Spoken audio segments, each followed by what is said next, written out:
વડોદરા શહેરના કલાલીથી દરબાર ચોકડી તરફ જવાના માર્ગ પર ફરી એકવાર બેફામ બાઇક ચાલકના કારણે અકસ્માત સર્જાયો હોવાની ઘટના સામે આવી છે. અતિ ઝડપે દોડતી બાઇકના કારણે અન્ય વાહન ચાલકો ગભરાઈ ગયા હતા અને અકસ્માત બન્યો હોવાનું પ્રાથમિક માહિતીમાં જાણવા મળ્યું છે. સ્થાનિકોના જણાવ્યા મુજબ આ માર્ગ પર છેલ્લા કેટલાક સમયથી યુવાનો દ્વારા તેજ ગતિએ બાઇક દોડાવવાની પ્રવૃત્તિ વધી ગઈ છે, જેના કારણે સામાન્ય વાહન ચાલકો તેમજ રાહદારીઓને ભારે મુશ્કેલીનો સામનો કરવો પડી રહ્યો છે. લોકોમાં રોષ છે કે આવી બેફામ ડ્રાઇવિંગના કારણે નિર્દોષ લોકોના જીવ જોખમમાં મુકાઈ રહ્યા છે. ખાસ કરીને સાંજના સમયે ટ્રાફિક વધતા જોખમ વધુ વધી જાય છે. સ્થાનિક રહીશો અને વેપારીઓ દ્વારા સરકાર તથા ટ્રાફિક વિભાગને આવી ઘટનાઓ પર લગામ લગાવવા કડક પગલાં ભરવાની માંગ ઉઠી રહી છે. નિયમ ભંગ કરનારા બાઇક ચાલકો સામે દંડાત્મક કાર્યવાહી, ચેકિંગ ડ્રાઈવ અને સીસીટીવી મોનિટરિંગ વધારવાની પણ માંગ કરવામાં આવી રહી છે. માર્ગ સુરક્ષા સુનિશ્ચિત કરવા તંત્ર દ્વારા તાત્કાલિક પગલાં લેવાશે કે નહીં તે હવે જોવાનું રહ્યું.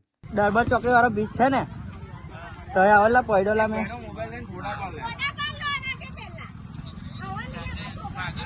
વાગ્યું નહીં લા, પણ લાગે વાગી જ છે, વાગ્યું જ છે, વાગ્યું આવેલા જલ્દી. દરબાર ચોકડી વાળો બ્રિજ